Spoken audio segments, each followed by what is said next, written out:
Barack Obama and JD Vance. Two people we don't typically associate with one another, but whom share something strange yet notable in common.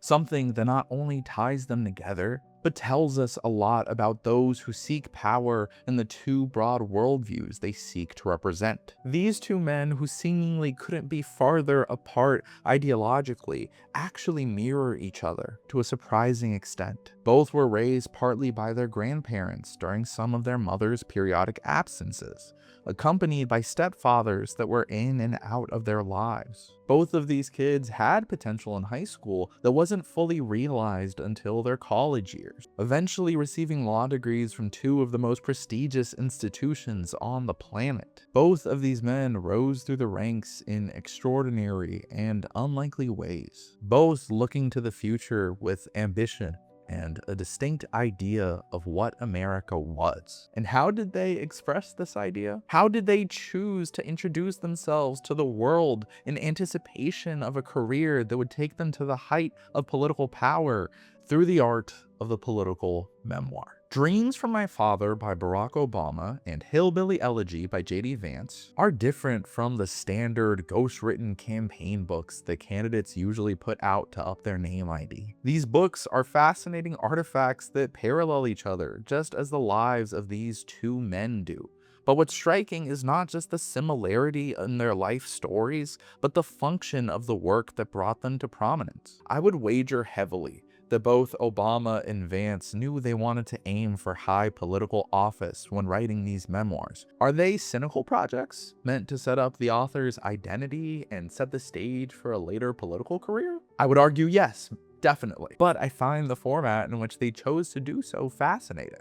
And by comparing and contrasting the memoirs, reading between the lines, you can better understand not only two of the most significant political figures so far this century, but also the country as a whole, and how our distinct conceptions of America shape the ways in which we practice politics. Both of these books feature the author struggling with their identities as young men in America and forming their visions of what this country is based on their own personal experiences. In the case of Barack Obama, we see a kaleidoscope of cultures. Born in Honolulu to a white American mother from Kansas, whose ties on this continent go all the way back to the 1800s, and a black father from the Luo tribe of Kenya, all in the 1960s. The future president was abandoned by his father, Barack Obama Sr., a foreign student whose academic prowess earned him a place at the University of Hawaii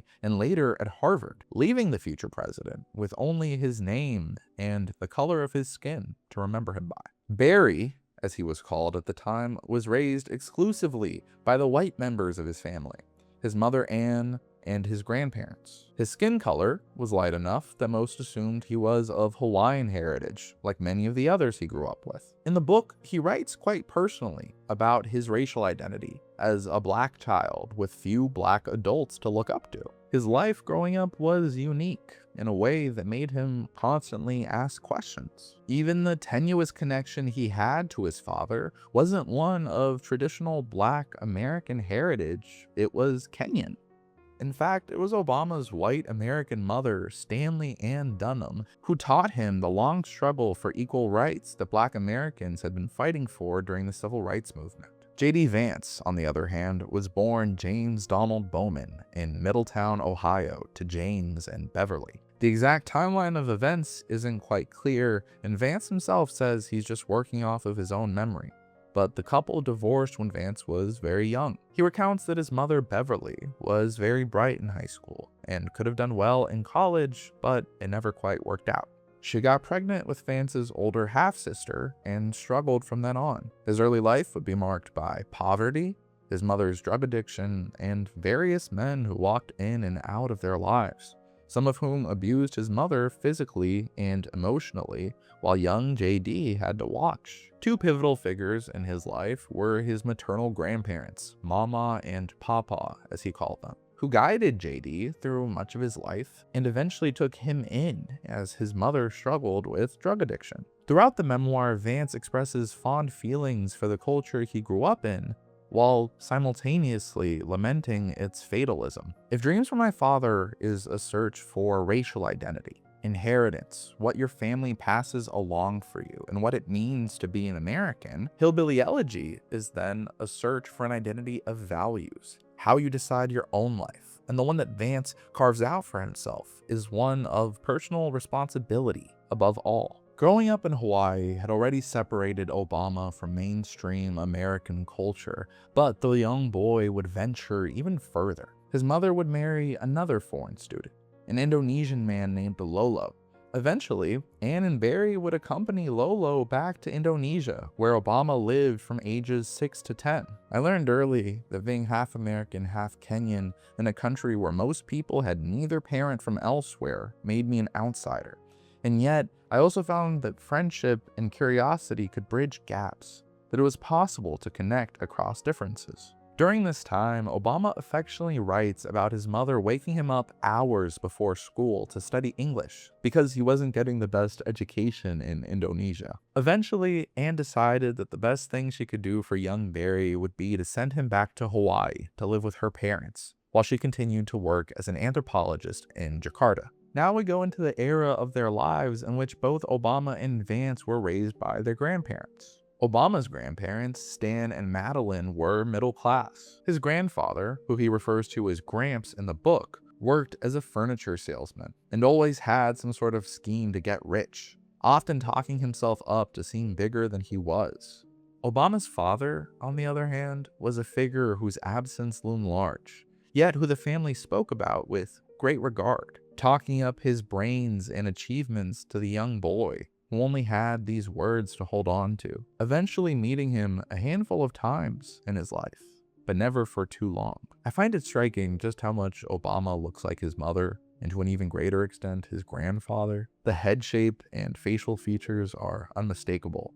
I find it poetic just how little resemblance he bears to his old man, who left him only the color of his skin and an absent identity to figure out for himself. Gramps was able to pull a few strings and get Barry a scholarship to the Punahou School, a prestigious K-12 institute where Obama could get the chance to do something more with his life. Instead, he mostly had fun in high school, playing basketball, chasing girls, and getting high with his friends, never really reaching the potential that his mother and grandparents sought for him. We see Barry get into trouble with the now infamous Choom Gang, his friends from high school that would chase girls and experiment with drugs such as marijuana and cocaine, a period of exploration where a lost, confused young man was looking for an outlet, for an identity, allowing it to weave directly into the narrative of the book in a natural way. Getting these issues out in his memoir in an introspective and reflective manner allows Obama to get ahead of any future potential political scandal. Dreams from My Father came out in 1995, only 3 years after Bill Clinton was famously asked about his own drug use as a young man.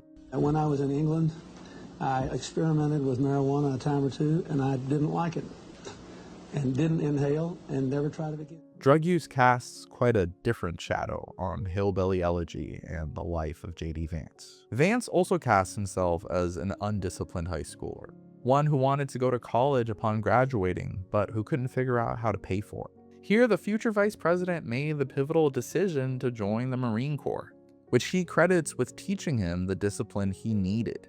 It provided him a structure he had never been granted in a chaotic home life. Time after time in the book, Vance describes traumatic instances he experienced during his childhood. There was one instance that struck me more than any other. When he was 8 or 9, JD was in a car with his mother, Beverly, who upon becoming very upset, threatened to crash the car, killing both of them. The boy then jumped out of a moving vehicle and ran to a nearby house, where a woman let him in and called the police. Vance's mother banged on the door and broke it down, and was ultimately arrested by the police. Mama and Papa didn't want to see their daughter go to prison, so they asked their grandson to lie under oath and to tell the judge that that in fact was not what had happened, doing so under the condition that if he did, that JD would come to live with them. A real turning point in his life that gave him structure for the first time. I also see striking parallels between Vance and Bill Clinton.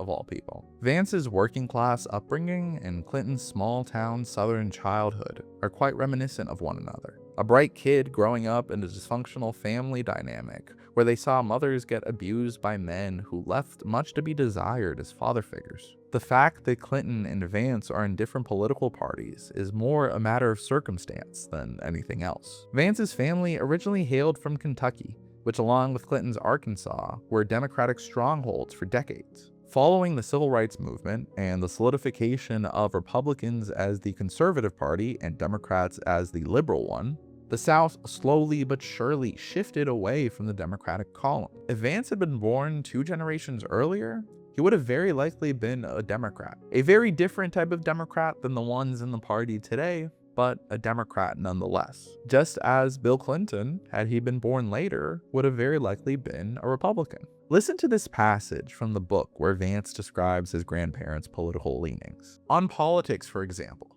Mama had one opinion: they're all a bunch of crooks. But Papa became a committed Democrat. He had no problem with Armco, but he and everyone like him hated the coal companies in Kentucky thanks to a long history of labor strife. So to Mama and Papa, not all rich people were bad, but all bad people were rich. Papa was a Democrat because the party protected the working people. This attitude carried over to Mama. All politicians might be crooks, but if there were any exceptions, they were undoubtedly members of Franklin Delano Roosevelt's New Deal coalition. Vance was 12 years old when Clinton won re-election, the last time the Democratic Party had a solid footprint in the South. He came of age during the tail end of the realignment, and you can see him make sense of it in real time. Throughout the book, Vance provides various anecdotes that shaped his conservatism. Some that stick out in particular come from his time working at a grocery store as a teenager. According to him, he would watch customers take advantage of the welfare system. He speaks of the frustration he felt looking at his paycheck and seeing taxes deducted from it. Barack Obama started off at Occidental College, a liberal arts school in Los Angeles, before transferring to Columbia University. Now being on the mainland, surrounded by people that looked like him, for the first time, Obama really felt like a black man in America. Becoming involved in campus organizations, the earliest indication that he might be interested in politics. While in college, a female classmate of his noticed that his full name wasn't Barry, as she had known him, but Barack, and was surprised by it. In this moment, he realized the contrast that his given name, his father's name, had from the nickname that was given to him as a child, and how it alters the perception of him. This story, whether accurate or apocryphal, is symbolic of Obama finding another piece of his identity, the transition from Barry to Barack. Upon graduating, Obama moved to Chicago and became a community organizer. A formative experience, which would prove to be a formative experience for the future president. Coming face to face for the first time with practical politics and the day-to-day hardships of life in Chicago, like community building, education, and civic engagement. A window into his outlook and philosophy rather than a specific list of things he wanted to achieve. One could make a more cynical argument about Obama's move to Chicago, one that focuses more on personal ambition than community building. As a prospective politician and biracial man, one could argue that Obama needed to establish deeper roots with black communities in America to bolster a future political career. He had grown up in Hawaii and Indonesia, raised by the white members of his family. And even the father he barely knew had no connections to black communities within the United States. Did Obama move to Chicago to connect more with the black community? His memoir gives a lot of credence to that idea. But it's important to consider this is a really smart, ambitious guy who just graduated from an Ivy League school. It's hard to believe that his political ambitions would have played no part in this decision. And that's not a moral judgment, it's just an observation about what was left out of the book. And what about Obama Sr., that towering figure whose shadow looms over the entire narrative? Well, he moved back to Kenya in 1964 to work for the government. He eventually had 6 children with 4 different women, including another white American woman he brought back to Kenya. Obama writes about learning from his siblings that his father's social position slipped. He drank excessively and had unstable relationships with his romantic partners and his children. In large part due to his alcoholism, he got into a series of car accidents that significantly impacted his health, eventually losing his life to one in 1982. The future president developed a close relationship with his half-sister Alma, eventually culminating in the book's climax where Obama goes to Kenya and meets the extensive family there he's never known. Following Trump's election in November of 2016, Vance became something of a media darling. Hillbilly Elegy became an explanation of the Trump phenomenon, with Vance as the white working-class whisperer who could provide context for the rise of the 45th president. At the time, Vance was quite critical of Trump, comparing his future running mate to a certain German dictator whose name YouTube doesn't like me saying. You could say he's a smart and ambitious guy who saw which way the wind was blowing and decided to jump on the bandwagon. And while that might be part of it, I do have a slightly different theory. In the memoir, Vance often speaks of feeling out of place in prestigious institutions. He argues that the coastal elite don't understand people like him and his family. He resents the way they're spoken about by those that don't know what it's like in their shoes. Now imagine there's a candidate who you think is personally destructive, but who energizes the white working class more than any Republican candidate has in decades. And you are brought onto the same platforms you resent for not understanding where you come from to explain how people like you and your loved ones fall for the grift of this charlatan. It's very likely that that was a formative experience that pushed Vance towards Trumpism. Vance does not support Donald Trump, but he understands why so many in these struggling communities seem drawn to him. Even though they recognize, I think in a lot of ways, that Trump is imperfect, they say, well, at least he's trying, at least he's diagnosing the problems, at least he recognizes the pain that we're feeling. Of course, the vice president's evolution is extremely politically expedient, but I do still believe it was a genuine conversion. Hillbilly Elegy offers much more commentary on policy than Dreams from My Father. The future VP, on the other hand, provides an example in which, during his time in college, he needed money to make rent and he hadn't been paid yet. He states that thankfully he was able to get a payday loan, pay his bills on time, and pay back the loan with little consequence. That while it can go wrong for a lot of people, it is a matter of personal responsibility, which in the right instance can be quite helpful for someone like him. So far, I've compared Vance to Obama, to Clinton, and you know what? He also reminds me quite a bit of Richard Nixon, the poor kid from a troubled family who grows up to be an Ivy League educated lawyer before being elected senator and vice president to a much older man. Vance and Nixon also share a similar underdog attitude and resentment of the establishment that they feel looks down on them.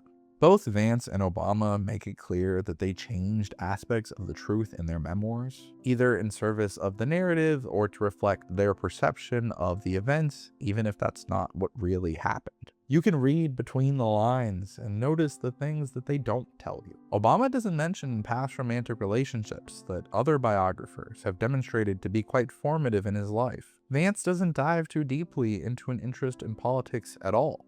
If you took his word for it, you would believe he just ended up at Yale because it seems like the smart thing to do, and not because of any greater ambitions he may have had. In Dreams from My Father, Barack Obama presents himself as the product of a great melting pot, tying together Mayflower heritage with an immigrant narrative and the Black American experience, a theme he brought quite heavily to his political campaigns. Take a look at his keynote address at the 2004 Democratic Convention that catapulted the then Senate candidate into political stardom. My father was a foreign student, born and raised in a small village in Kenya.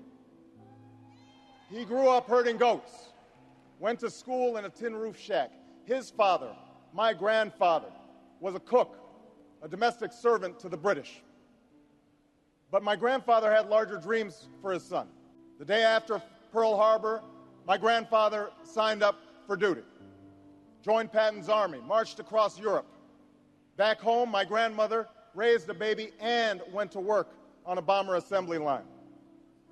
After the war, they studied on the GI Bill, bought a house through FHA, and later moved west, all the way to Hawaii in search of opportunity. And they too had big dreams for their daughter. There is not a liberal America and a conservative America. There is the United States of America. There is not a black America and a white America and Latino America and Asian America. There's the United States of America. He is inherently diplomatic, inherently conciliatory, trying to bridge two Americas that feel worlds apart. The counterbalance to that, on the other hand, is this leaked conversation from his 2008 campaign. People have been beaten down so long, and they feel so betrayed by government. So it's not surprising then that they get bitter and they cling to guns or religion or antipathy towards people who aren't like them, or a way to explain their frustrations. This guns and religion comment blew up, drawing criticism from all sides of the aisle, including his primary opponent, Hillary Clinton, who would have a very similar experience with her basket of deplorables comment just 8 years later. Towards the end of the quote, in the lines that went viral, Obama comes off as elitist and dismissive. But elsewhere in that statement, I think he speaks to a very real dynamic. Small towns that felt left behind by Bush and Clinton, left behind by trade and immigration, and ultimately left behind by Obama himself. These are the feelings that Trump was able to channel like no other candidate before, that Vance speaks to in Hillbilly Elegy. Vance speaks about his family history and Appalachian roots in a fascinating way, discussing the several generations of his family buried in the same Kentucky cemetery.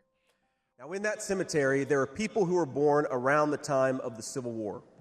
And if, as I hope, my wife and I are eventually laid to rest there, and our kids follow us, there will be 7 generations just in that small mountain cemetery plot in eastern Kentucky.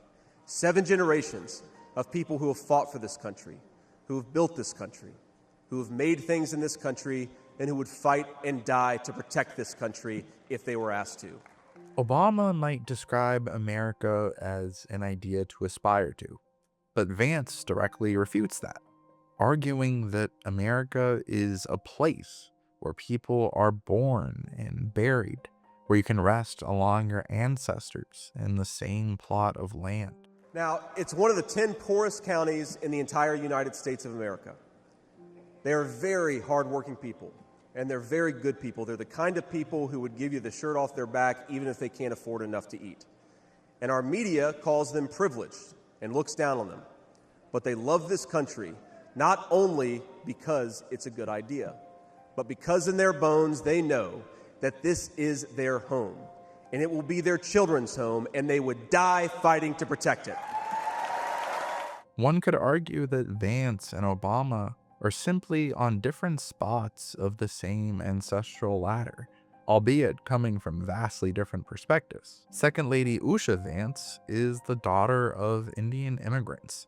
Therefore, she represents the first generation of her family to be born in the United States, combining what more nationalist elements of the American right would call heritage Americans that have been in this country for generations with immigrant identity, reminiscent of how Obama characterized his family. While both his grandparents are buried in Honolulu, I bet you can find the graves of his ancestors on the continental United States dating back just as long as Vance's. Obama and Vance, 2 memoirs, 2 stories that are always in conversation with one another. Whether they represent blue America or red America or whatever idea or conception of America that we may have, they're different stories of young men trying to find their way and reflecting where they come from. Don't forget to like and subscribe and all that stuff.